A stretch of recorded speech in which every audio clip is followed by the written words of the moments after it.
तो मेरे प्यारे दोस्तों सभी बढ़िया और सभी को जयराम जी की। आज बात करते हैं प्रश्नावली 8.1 ये 10वीं क्लास की गणित का पाठ नंबर 8 है और त्रिकोणमिति की प्रश्नावली 8.1 चल रही है। ये क्लास नंबर तीसरी। इसके पहले 2 क्लास ले चुके हैं। पहली क्लास में हमने इंट्रोडक्शन दिया है और इसी प्रश्नावली का कहाँ से साइन cos थीटा आता है तो वहां से देख लीजिएगा आप पहले। और फिर देखा दूसरी क्लास में लिया हमने पहले सवाल को, दूसरे सवाल को जो थोड़ी अच्छे सवाल थे। और इसके बाद आज आए हैं हम तीसरे सवाल से 5वें सवाल तक। तो भाई मेरे आप बिल्कुल जब तक सवाल खत्म हो जाए तब तक आपको क्लास में रहना है, तभी आपको लाभ मिलेगा। तो मेरे भाई देखते हैं यहाँ से साइन ए बराबर 3/4 तो कॉस ए और tan ए का मान परिकलित कीजिए। तो आपको सवाल दिया गया है और आपसे हमने पहले चीजें समझा दी हैं आपको। तो सरलता से हम करते हैं इसको, क्योंकि चीजें सभी क्लियर हैं पहले से सभी भाइयों को। यहाँ देखते हैं साइन ए, तो लिखा है साइन ए। अब आप बताइएगा कमेंट बॉक्स में कि साइन का मान क्या होता है। साइन का मतलब क्या होता है? साइन का मतलब होता है लंब बटे कर्ण। साइन ए का मतलब होता है लंब बटे कर्ण। ये सबको मालूम होना चाहिए। जिस फॉर्मूला सबको मालूम होगा तभी आप सवाल को कर पाओगे। तो यहाँ देखते हैं कि कोण बनाना चालू करते हैं। किस तरीके का? एक अपन त्रिभुज बनाएंगे। त्रिभुज ए बी सी। यहाँ आपको नाम कुछ नहीं दिया है तो आपने ए बी सी दे दिया और कोण बना दिया। यहाँ आपने कोण ए पर बन रहा है तो यहाँ बी दे देंगे और यहाँ आप ए दे देते हो। ठीक है, इस तरीके से कोण ए पर बन रहा है। आपने देखा कि लंब क्या होगा? लंब ऊपर को रहता है पर हमेशा कोण की, तो लंब की कितनी होगी? 3 सेंटीमीटर। और आधार ए और इसका कर्ण क्या है? 4 सेंटीमीटर। अब आपको मालूम क्या नहीं है? इसमें मालूम नहीं है आपको इसमें आधार। तो क्या देखेंगे अपन? पाइथागोरस प्रमेय। पाइथागोरस प्रमेय, पाइथागोरस प्रमेय। अब सभी भाइयों को जो तो पता होगा पाइथागोरस प्रमेय क्या है। पाइथागोरस कौन था? पाइथागोरस का थेल्स का शिष्टा। यहाँ वो बात नहीं अपन करने वाले हैं। पाइथागोरस प्रमेय से करेंगे तो पाइथागोरस प्रमेय होता है कर्ण का वर्ग अन्य दो भुजाओं के वर्गों के योग के बराबर होता है। तो कर्ण इसमें क्या दिया गया? कर्ण है आपको, कर्ण दिया गया है बीसी। बीसी आपको कर्ण दिया गया है बीसी। बीसी का होल स्क्वायर बराबर में आपने देखा कर्ण आपको मिल गया था। इसके बाद आपने देख लिया कि इसका क्या है आपको मालूम, और इसका मालूम है आपको कि लंब इसका लंब कितना है आपको। लंब पहले बिंदु देखते हैं, ए बी का होल स्क्वायर प्लस और आधार क्या है? ए सी का होल स्क्वायर। ये होगा ना। आपने देखा कि बी सी का मान आपको मालूम है कि 4 का होल स्क्वायर बराबर में आपने देख लिया कि यहाँ ए बी का मान था 3 का होल स्क्वायर प्लस का प्लस और ए सी का मान आपको मालूम नहीं है। यही है ना मेरे प्यारे भाई, सभी को ये तो मालूम है ना, इतना सबको मालूम है। साइन 3/4 का मान आपको सवाल में मिल गया। इसके बाद हमने इसको सॉल्व किया। 4 चुका होता है 16 बराबर में 9 प्लस का ए सी का होल स्क्वायर। ये होगा ना। इसके बाद 9 अपने किसके पास आएंगे? जिसके साथ उसका जोड़ा बन रहा है। 16 माइनस के 9 बराबर ए सी का होल स्क्वायर। तो यहां से क्या बच जाएगा? अपना बचता है यहाँ 7, लेकिन 7 ए सी का होल स्क्वायर। तो होल स्क्वायर जब हटेगा तो 7 के ऊपर अंडर रूट लग जाएगा, यानी ए सी का मान जो आ गया वो अंडर रूट के 7 आ गया। अंडर रूट के 7 आ जाता है हमारा ए सी का मान। इसका आधार 7 आ चुका है।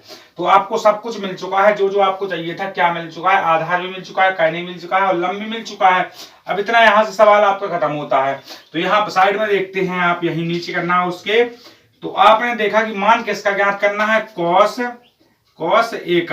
कॉस ए का और tan ए का मान ज्ञात करना। सबसे अच्छी बात है कि यहाँ पर ए बन रहा है कोण, यहाँ पर भी ए बन रहा है कोण, तो आपको त्रिभुज को चेंज करने की जरूरत बिल्कुल नहीं है। आपने देखा कि कॉस लिखा है। कॉस ए का मतलब क्या होता है? कॉस ए का फॉर्मूला क्या होता है? कॉस ए का फॉर्मूला होता है आधार बटे कर्ण। आधार बटे कर्ण। तो आपका आधार क्या है इसमें सवाल में? इस सवाल में आपका आधार दिया गया है। आपको आधार आपने ज्ञात किया है। आपने आधार ज्ञात किया है अंडर रूट का 7। कर्ण आपको मालूम था कि पहले से 4 है तो अंडर रूट के 7 बटे 4। फिर आते हैं tan ए पर। tan ए का मान मालूम नहीं है, लेकिन tan ए के पहले आपको tan का सूत्र मालूम है ना। tan ए का सूत्र होता है लंब बटे आधार। लंब बटे आधार इसका फॉर्मूला होता है। तो लंब आपने देखा कि लंब आपको मालूम है कि 3 है। लंब जिसका 3 है और आधार अंडर रूट के 7 है। तो देख लो यहाँ से दोनों आपके आंसर आ चुके, हमने गोला में दोनों को बंद कर दिया। अब सवाल नंबर बढ़ते हैं चौथी की तरफ। इसमें जिस भाई को दिक्कत हो वो बिल्कुल बेझिझक होकर बताए। दिया गया है चौथा नंबर सवाल, यदि 15 cot A बराबर 8 तो साइन ए और सेक ए का मान ज्ञात कीजिए। सिर्फ दो चीजों का मान ज्ञात करना है, साइन ए का और सेक ए का। तो सबसे पहले जो हमने 6 चीजें बताई हैं वो आपको याद होनी चाहिए साइन कॉस थीटा की। तो आप पूरे सवाल को प्रश्नावली 8.1 को अपने आप से भी हल कर सकते हो। यहाँ लिखा है 15 cot, तो गुणा में लिखे हैं 15। जब गुणा से पक्ष परिवर्तन होता है तो भाई मेरे भाग में जाती हैं सभी चीजें। आपको इतना छोटी छोटी चीजें आपको मालूम। cot ए जब आपका 15 गुणा में है उस साइड जाएगा तो ये भाग में हो जाएगा। और आपको कॉट का मान मालूम होना चाहिए। अभी अभी हमने यहाँ देखा है कॉट का मान 10 का देखा है, तो 10 का उल्टा होता है कॉट, यानी आधार बटे लंब, यानी आधार बटे लंब होता है किसका मान, कॉट का सूत्र होता है आधार बटे लंब। तो आधार बटे लंब होता है, तो यहां से क्या निकला 8 बटे 15, यानी आधार आपका 15 आ गया और लंब आपका क्या, सॉरी आधार 8 आ गया और लंब आपका। तो यहां से हमने एक चित्र बना दिया जो हमें अभी प्रयोग में आएगा। तो कौन बन रहा है ए पे, तो यहाँ बी हो जाएगा, यहाँ पर ए और यहाँ पर सी।